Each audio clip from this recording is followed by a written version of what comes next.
Every single time I see these kind of events, like Lahaina, whether it's Hurricane Sandy, Hurricane Katrina, even I would say like Occupy Wall Street in Zuccotti Park in New York City in 2011, even Standing Rock, North Dakota, the water protectors. We hear one story. We hear the official story. We never ever get the victims. We never get the firsthand stories. That's why I'm so protective of the victims and hearing the firsthand stories. We hear an official story. I can tell you right now, anytime you ever hear an official story, never, ever, ever believe it. Rule of thumb, first one out the gate, never believe the official story. It's a cover. Always go to the victims, to the firsthand story.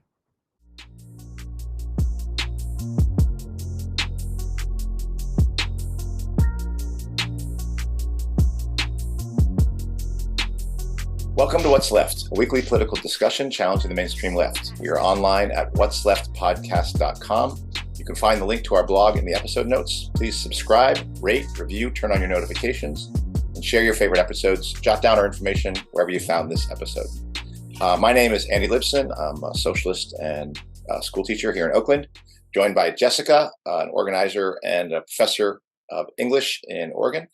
And Eduardo is not here right now, but may be here today. So, he'll be our special guest if he shows up. Because what we're talking about today is all this stuff that's going on around Maui and the fires and the destruction of Lahaina. And honestly, it's very confusing. All I know is I don't believe the official story, but to try to make sense of it, I wanted to join Jessica and maybe Eduardo and see what we can do, see what we can say about this. And maybe, I don't know where this discussion will go. So I think that's, Jessica, is what we're talking about today, which is trying to make sense of these very, anywhere from tragic to despicable events that are taking place in Lahaina. Yeah. And should we say too, like, we're filming this Tuesday, what is it, the 22nd? Yeah, I think, isn't that? Because it probably won't go up till the weekend, right? Yeah, that's right. And it happened last Tuesday, fires. Is that right? Yes, it's been about a week. No, I think it's been more. 2 weeks? Wasn't it like August 8th or 9th or 10th or something? It was around my birthday, I remember that. So I think it's been like more like 10, 12, Okay. even 2 weeks, closer to 2 weeks since it started. I mean, there's obviously still so much unfolding. So where would you like to start?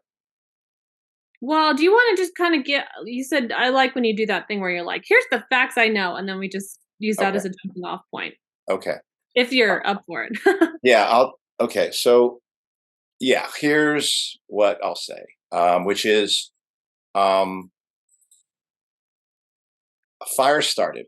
We don't know how a fire started. It started in Maui maybe 2 Tuesdays ago. And what I had heard was that it started in 2 different locations, and actually firefighters had put out one of the fires, and then that fire restarted from that place. At least that's what the claim is. And that winds and other things moved that fire rapidly onto the town of Lahaina. And that's where things get very confusing.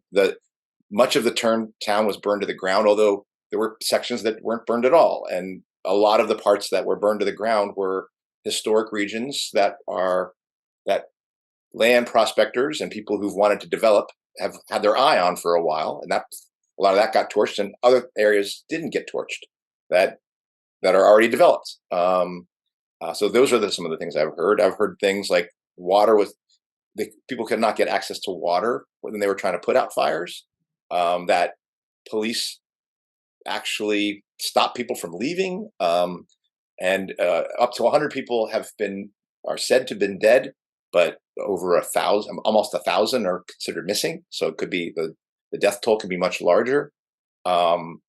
There were things like no alarm went off in the town when this happened, and the guy who did that said that I didn't want to set the alarm off. It was the hurricane alarm, or tsunami alarm, because he said I wouldn't want people running for the hills, but everything I've read says that you're instructed to give this alarm system off even under conditions of wildfires. Well, and it's supposed to be one of the most robust alarm Yeah, systems in the country, right. world, maybe.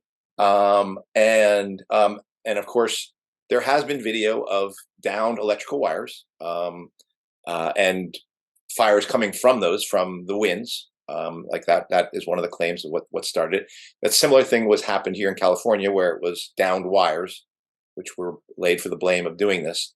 The other thing I would say is that, FEMA and Red Cross and the government are like swarming in on this thing, and they're not letting people come in to deal and to try to help or to reclaim their stuff. But it's very much a government controlled space now. And the government is also coming in and saying, well, we're going to keep speculators from claiming this land, like private speculators. But the government is actually itself coming in, like this guy, Governor Green, seems like, look, I got it. We're just going to own all this. Now the government will own all this. And don't worry, we're going to rebuild it for all the people of Lahaina, in honor of this loss and things like that. But that's a very worrisome thing, because the government and Governor Green had been actually at a conference talking about the Green Initiative of Hawaii and how there's talk of developing a smart city actually in Maui, and potentially even in that area of smart city development, just like right on that spot. So it's very troubling, and it's very suspicious. And so those are the things I can say. I guess the thing I would say is, it just looks. And then people have said, that some of the destruction they're seeing looks like much more than an actual fire could produce, in terms of melting glass and melting metal. And so there are people who are saying there might be high energy directed weapons of some sort being used to produce this effect. There's a lot of speculation that the government actually did this, or somebody, some human, some institutions actually not just are trying to benefit from this, as they always do, but they actually produce this catastrophe. And I have no doubt that that's a possibility. So that's my starting point for talking about some of these things. Yeah, I feel like there's a lot of parallels to, just in terms of information gathering and the confusion, and just the way that I'm coming at this as East Palestine, which was, feels like a second ago. It really wasn't that long ago. Yeah. And like you said at the end, some of the discussions around like health hazard, beyond obviously the immediate threat of like being in the way of a wildfire, like the aftermath. I've heard a lot of talk about like aluminium dust, and just a lot of like confusing and conflicting information about what water is safe and what the hazards are and what you should be worried about for people who are on the ground. And also, like, I don't know, have you like, do people have internet there at this point? Because I know they didn't, and it was like the only information that was coming in was like government, very, very, very like basic, minimal government line, water, whatever, like state line stuff, and cut off from like every, if you don't have internet, it's like, how are you gonna, I don't know. But has that shifted? I don't know the answer to that. Some of the things I had heard was like the police had cordoned the area off, that it was a no press zone, and that there's some people who tried to enter were getting arrested, and that they're saying that their reasons for that were like, there's bodies, there are ashes, and if you disturb the ashes, then that's disturbing these bodies, and we can't recover these things, and blah blah blah. Which I don't believe. I don't believe that's the reason that they're keeping people out. That also brings up the question of the death toll, which I think MSM is still saying 100 and something last I checked. Yeah. But there's, Yeah. I mean, even they're admitting there's like, I think, close to 1,000 people missing. But then I've heard independent media saying even up into like thousands of people potentially dead. So I'm very skeptical of like what these numbers actually are. Well, it's going to be more than the hundreds that they're talking Of about. course, yeah. Right? Oh, yeah. Yeah. Of course. And the other thing that has not been given much mention, all I've heard about it, is that schools were let out. And so a lot of school children were at home and they were not warned. And so it is believed that a lot of the deaths are actually going to be very young people. And that's just horrible. So And maybe a lot of, I mean, working class parents would have been not home. So Right. we're talking about like children basically burned alive in their houses. Yeah, I mean, that would be what happened if, and but that's what I've heard. And the tragedy part is obvious. The part that is more difficult to figure out. I mean, this is really hard because I feel like these kind of events are almost like a Rorschach test for the person who's viewing it. Like you can put these pieces together and make a lot of different pictures. I what I feel is that this does feel like a setup. I don't know if it's a directed energy setup, but it feels like a setup, and it feels like an operation. It has the same kind of feel as when they talk about 9/11 and NORAD wasn't scrambled and things like that. There's just too many very odd things that happen that suggest that a population was attacked here, and that there was a desire to hurt people and displace them in an effort to grab something for people who are wealthy and who have this vision of digital city. And these people who were indigenous to those communities were not giving up their property. Like, they were being difficult about that, and were being steadfast about it. And it looks to me like, it looks to me like an act of war. But I don't know what were they attacked by tanks? Were they attacked by artillery? Were they attacked by space weapons? It's like, that's the thing I don't exactly know, but it looks like an attack to me. That's what I would say. But again, that's my vantage point now. I mean, I've had that for a long time, but now I've seen these people, the fourth industrial revolution people, essentially prepared to do so much to people in order to control them and to use them.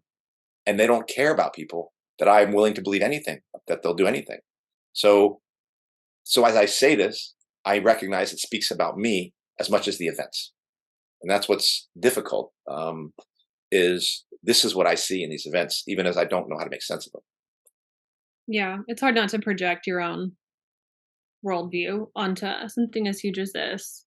And I mean, obviously natural disasters happen, and then our disaster capitalism ensues, right? Like, never let a good crisis go to waste type of thing. But yeah, I think you're exactly right that like you have to look at patterns, and you have to look like both within and then across disasters like this. And then you have to look at motives. And I think, I don't know. I mean, I don't know what caused it. I don't know anything. I'm not there, right? I mean, it's very remote. Like, it's not, I don't know. I think there's also an element of just, I mean, Hawaii's so far away, and it's still pretty, like, the colonization there is like fresher in a way, right? Because Yeah. it's only been a relatively short amount of time since it's even been like a state. So yeah, I've been thinking about like Pearl Harbor, and like just like the history of it, I think is pretty important to how, like, however we're framing it.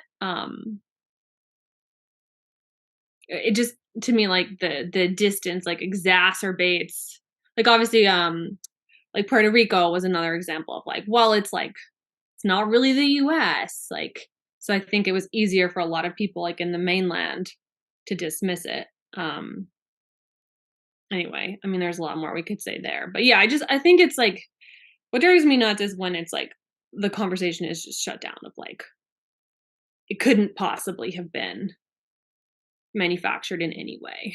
Yeah. Like, we have to open it up, and especially looking at motives and patterns. You know, there's, yeah, like you said, there's a lot of weird things that just don't line up. Like, just, yeah. And when you meant, I want to talk about some of these hints that there's something really odd going on. Well, or that there's this, the information is being controlled. I want to show you a few things.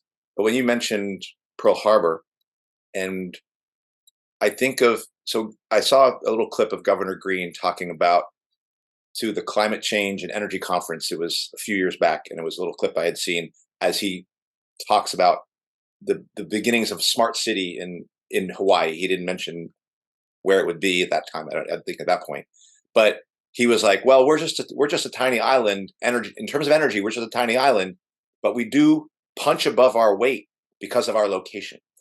And I was like, "What is he talking about?" What he's talking about is the U.S. presence there militarily in Hawaii, and how central U.S. military presence is, and including a facility that does direct energy weapon. okay, tell me more about that. On Maui. Oh, like, right. Okay. So you're going to have to speak to that, because that let's come back around to that, because I'll just say, the U.S. must be thinking more. If the U.S. is thinking about China, then U.S. has to be thinking about Hawaii.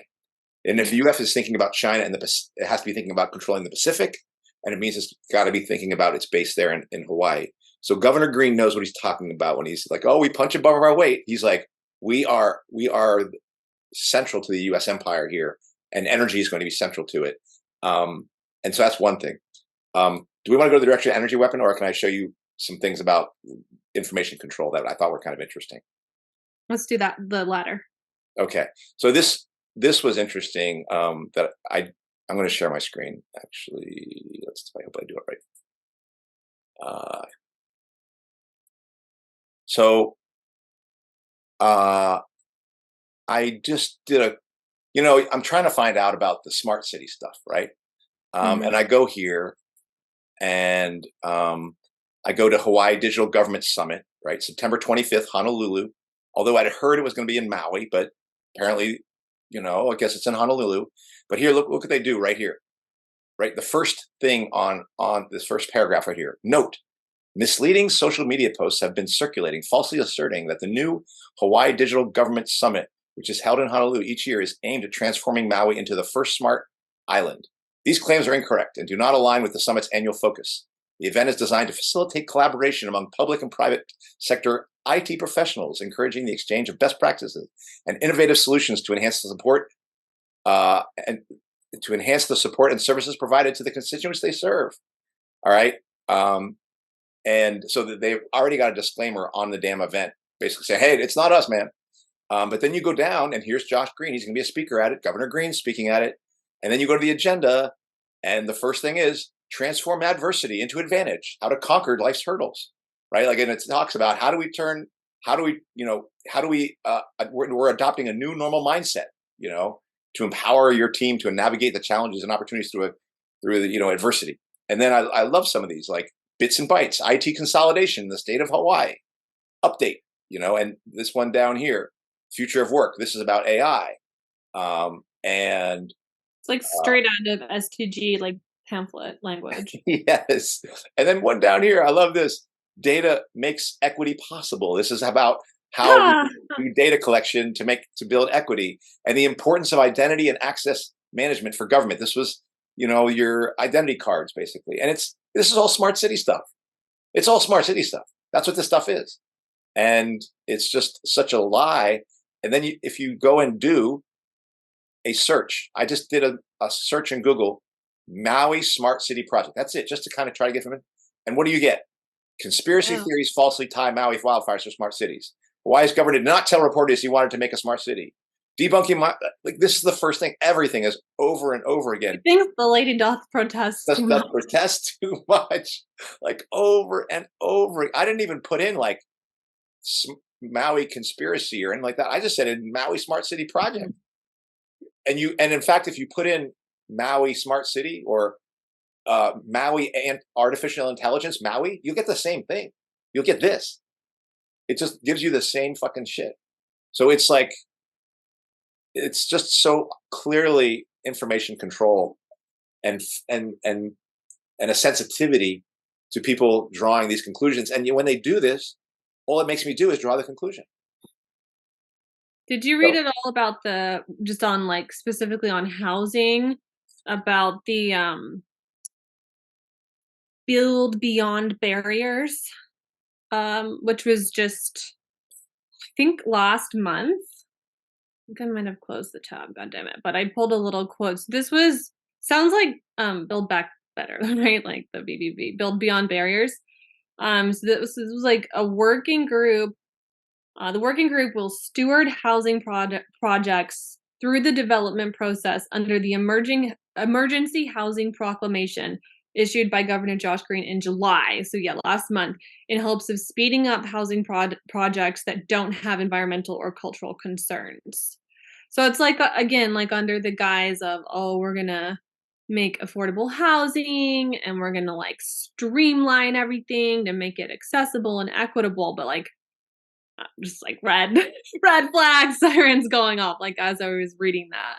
And I think there's been stuff about this group, Build Beyond Barriers, now like post wildfire, like coming in. And so it's like, yeah, I think a lot of the holdouts were like indigenous people, right, who are like, no, we don't want to give up our land.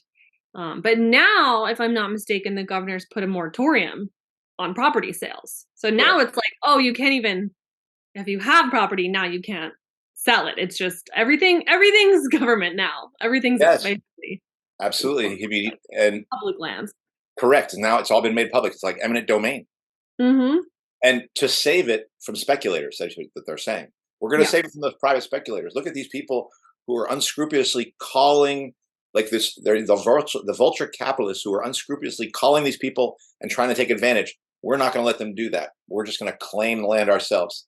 And it's like, oh my God, like, you know, they have them wet. They use the private boogeyman to bring in it is a public-private partnership. The private boogeyman totally to bring in the government to claim the stuff, and then the private sector is going to come back in and enrich itself with the government assistance.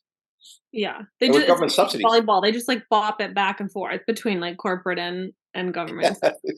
Well, it's very similar to censorship in the way they do censorship, as you bounce back and forth between YouTube and the government.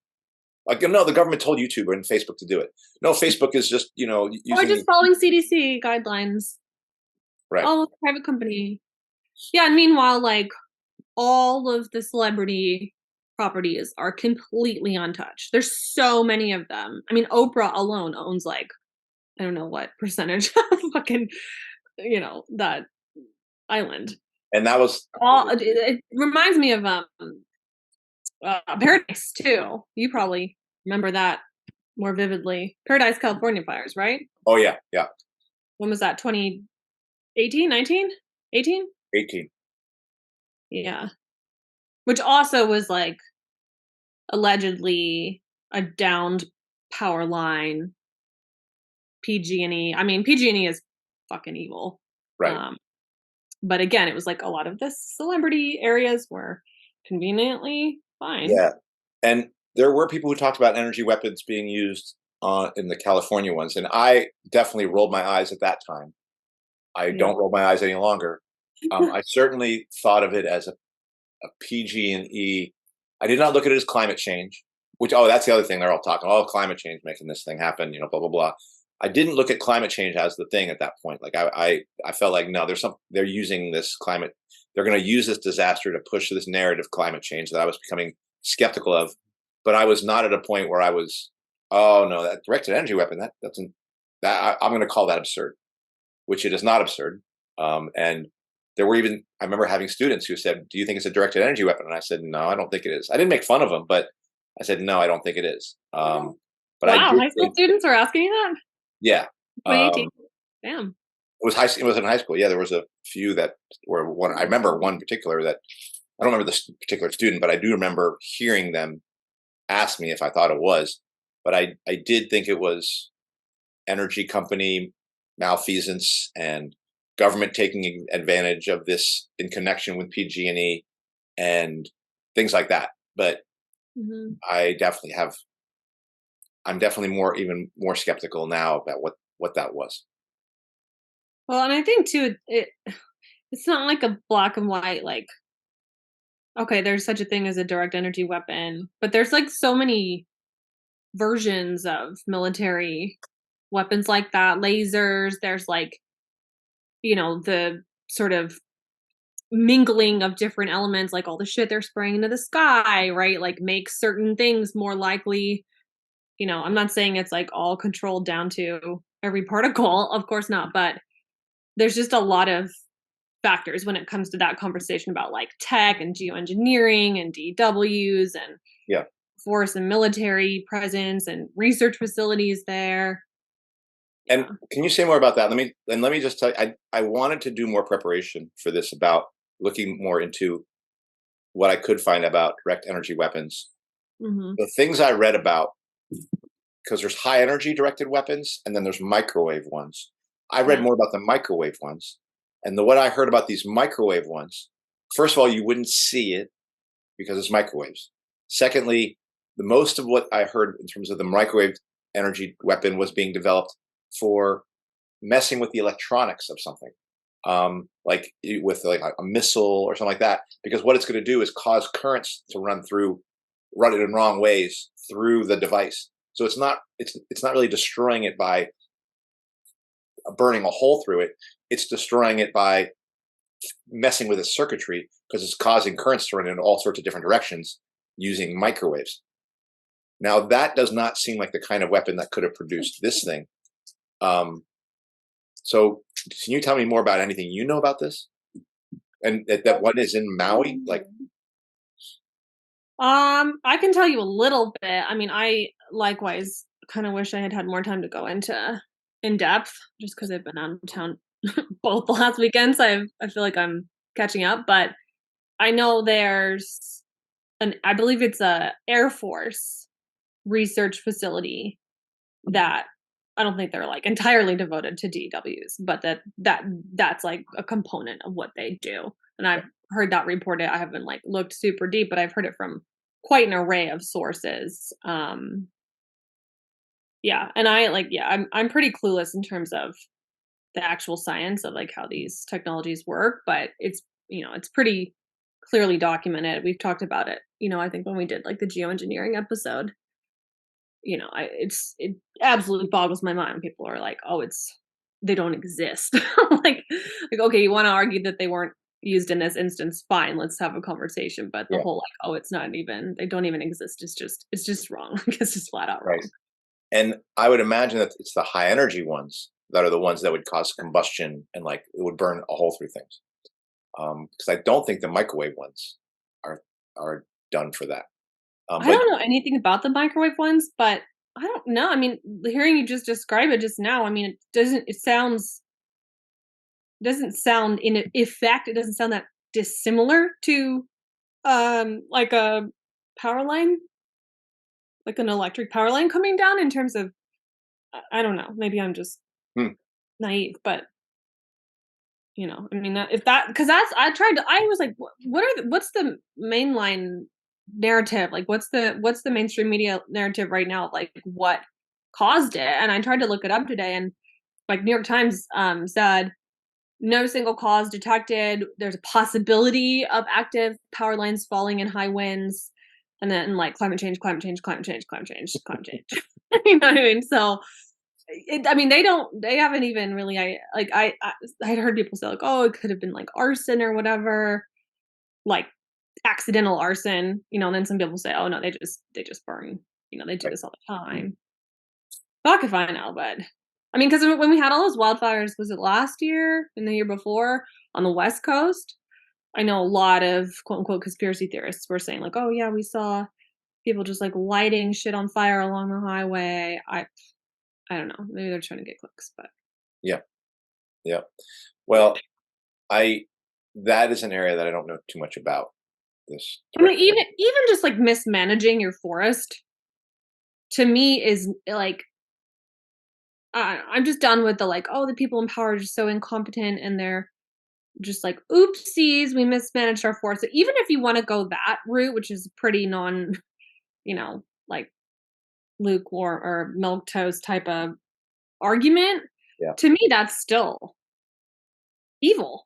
Yeah. I mean, it's not like, obviously you can't avoid 100% of natural disasters, but it just seems like one after the next after the next after the next, and every time who profits? Like, Yeah.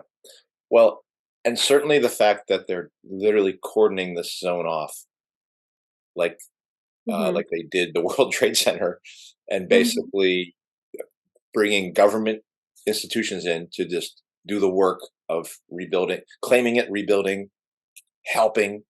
Um, it's very, it looks like an operation, you know, and it's very convenient for starting to build your digital city. yeah. And then too, I mean, there's also other weird, like little weird things. Like, I don't know if you read about the police chief, who is like the first recently installed first non-Hawaiian police chief, who happens to be the same guy from the Vegas shooting. That's fucking weird. Yep. Could Yeah. be a coincidence. It's a very, very coincidental coincidence. Yeah. It's too many. Stuff like that. It's too many. And uh, I there's a clip that I might put in the beginning of this. The Reineitte Senum gives, where she basically just says straight up, she goes and says, I might not know what has happened. I just know that what I'm being told has happened is a lie. Yeah. And she was talking about in the context of saying that Hurricane Katrina did not bring down the levees in her estimation. And she had been in New Orleans. Hurricane Katrina was, those were, and she feels like she was close enough to see them. They were blown out. Mm. They were exploded. It was like a military Like by operation. like DWs or bombs or? Yeah, like by explosives, in the same way that happened in Ukraine when they blew up a dam and Oh yeah. caused flooding. Like, she feels those levees were blown, and there are people in I New mean, Orleans. some people say 9/11 was direct energy weapon. Yeah, I don't know. I don't I don't know. know. I haven't looked into that, but I don't know. I mean, then the planes wouldn't go through, and I do believe that it's an inside job. I don't believe they came down because of planes crashing into them, but I believe that they were set up by an operation to then be, what is it called, controlled demolition of the buildings by CIA, Mossad, whatever combination of those clowns doing stuff like that. I believe that. and so okay, back to Maui in terms of response, like getting help. They've been giving people $700, or they're promising 700. I don't know if I doubt they've gotten them $700 payments. Is that correct? I think that's right. I don't know as much about that. I haven't looked into how the government is responding.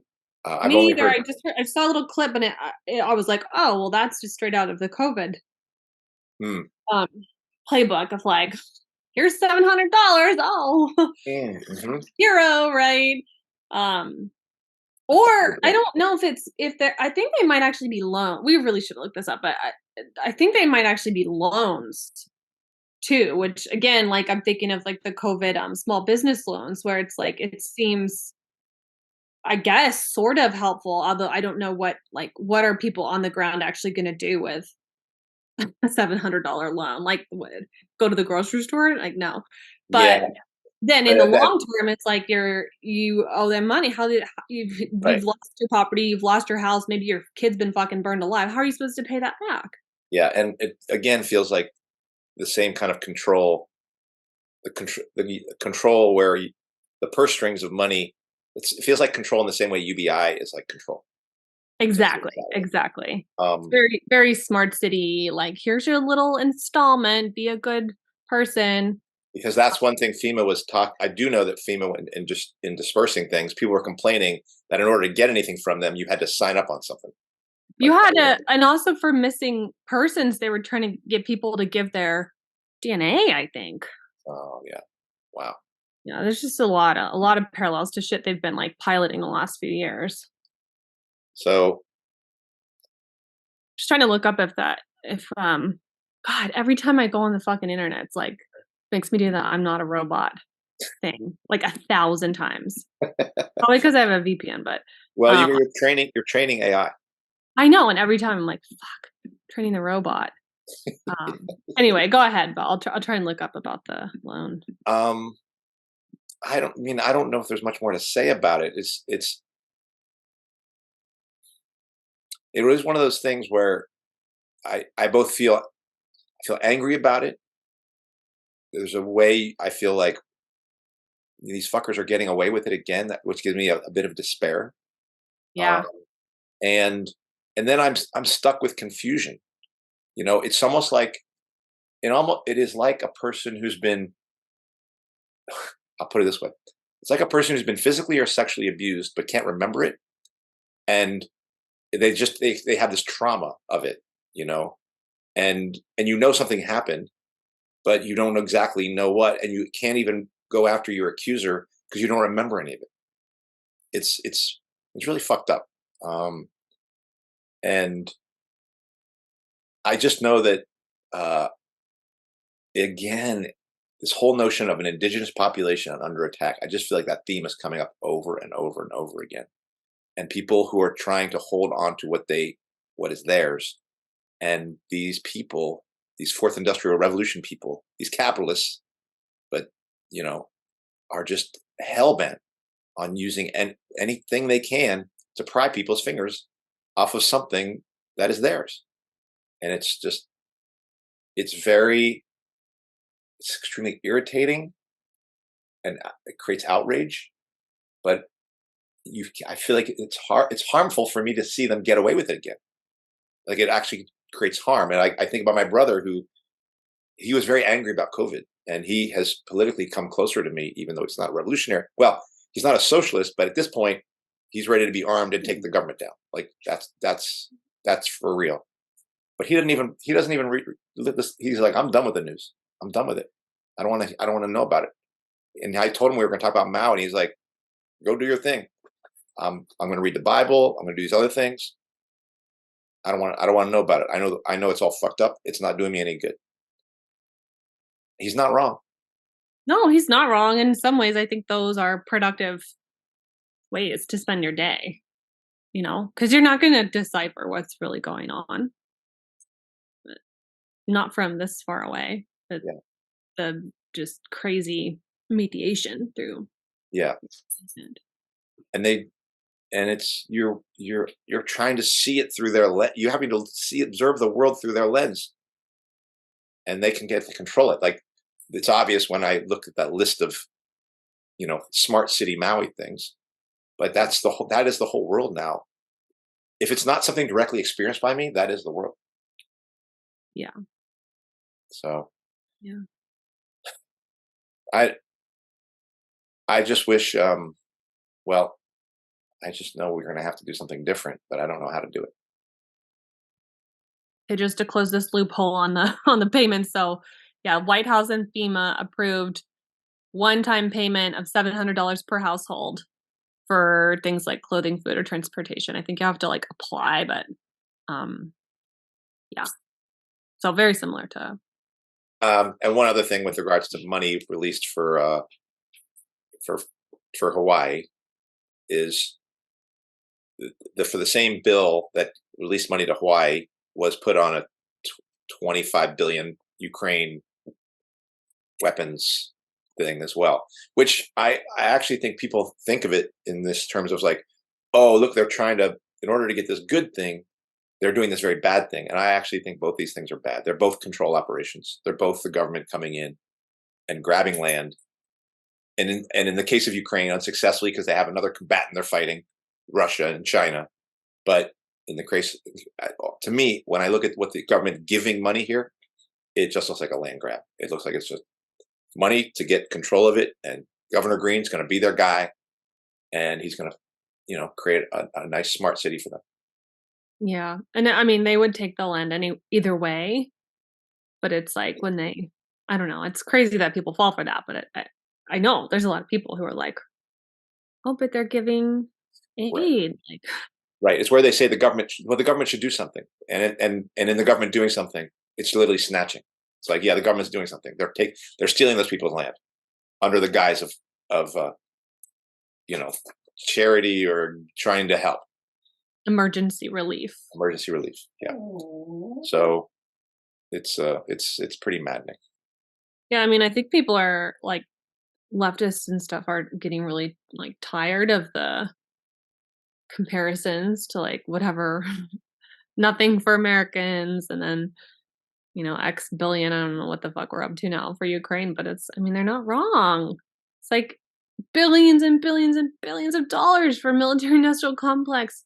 Bullshit. Like, and Hawaiians maybe get $700 per household that they probably can't even use for like immediate needs. Right. But I feel like that misses the point. The fact that both of these sums of money are being used for a hostile takeover.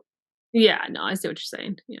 No. And like one can be seen as generosity, but it is not. It's got these gigantic strings attached that is part of capital penetration into pushing people off of their land and developing it in the way that the U.S. state wants to do it in conjunction with Governor Green. Yeah. And their plans to control the Pacific, as far as I'm concerned, and then their plans to develop this, develop AI, develop smart cities, because these initiatives, this digital, what is it called? Hold on, the Digital Government Summit. Those are happening in lots of different cities across the country. Not just, I mean, they're certainly in the Bay Area, but I looked. There's many different cities having these kind of summits. So they're just piloting shit like in every possible corner of the world that they can. Yeah. Disgusting. Yeah. So it's a colonization process. It's the new, but not so new colonization. Yeah, and that's why they're right to put it under the guise of, in line with the new normal, because that's what their language is. The new normal is, we are going to change your world. Yeah. I mean, Hawaii would have done, it's not their fault, like not the people's fault, obviously, but they would have done well to not become a state, in terms of the long game. Yep. I'm not sure there's much more to say for me about this. Jessica, do you have any other thoughts? I don't think so. Yeah. I will say, if people are not, this little thing, if people have been bothered under my eye, I can get closer here. It's a sty. It's like an eye pimple, which you can't pop it. Why, Kisma? You can't pop it because it's not good. It's not good to do. So it's very unsightly. Students in my class were like, "Mr. Lipson, what's that on your eye?" I try to explain it's eye acne. But supposedly about a week or 2 weeks it should die down. But it actually. Did you tell them that virology is bullshit, or? I don't know. I'm not calling this thing a virus. All I'm saying is it might be bacterial. But I'm, just gonna it'll go away over time. That's the idea.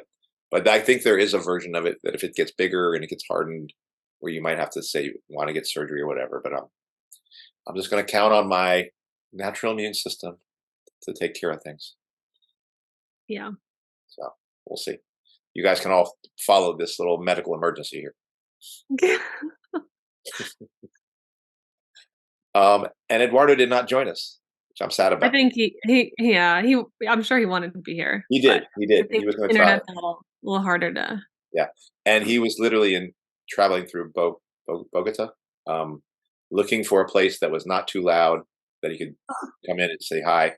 And he wanted to say something because his partner's from Hawaii, and he's been to Hawaii. Oh yeah, I would have loved to hear their perspective on.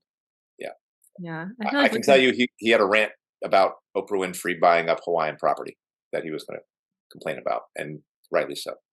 Wasn't she like calling herself the Princess of Hawaii or some shit at some point, or something like that? It's just like, ugh. Yeah, Ugh. gross. It is gross. Disgusting. Oh my god. Well, I guess that's it then. So yeah, Okay. be back next week, maybe, hopefully with Eduardo. Yeah, and you'll be here, right? Yeah, I think I'm done traveling for a little bit. Oh School yeah. starts soon. I Work mean, time is school, starting.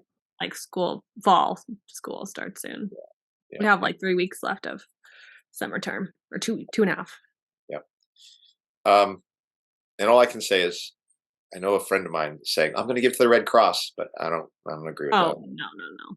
So, Yeah, that's the other thing is like, even if you like have the means to donate money, is so hard to figure out. I mean, there's even just on the, like, obviously the big organizations are total nonprofit industrial complex. Like, I would never give my money to the Red Cross, but even just in terms of like independent stuff, like you just don't know who's trying to make a buck off of it and who's that was the genuine. same issue in East Palestine as well. Yeah, People contact me like, who do I give to? And I'm like, I don't know. Like, and I've had some Facebook contacts who had some ideas, but I'm like, I don't know. So yeah. just got to make our own way on this. Have you followed any of Ryan at Last American Vagabonds stuff on it? I know that they had stuff on it on this Maui stuff, right? Yeah, I haven't I haven't really seen any of it, but I know he's been doing really extensive coverage, and he did really extensive coverage on East Palestine. I think still is. Okay.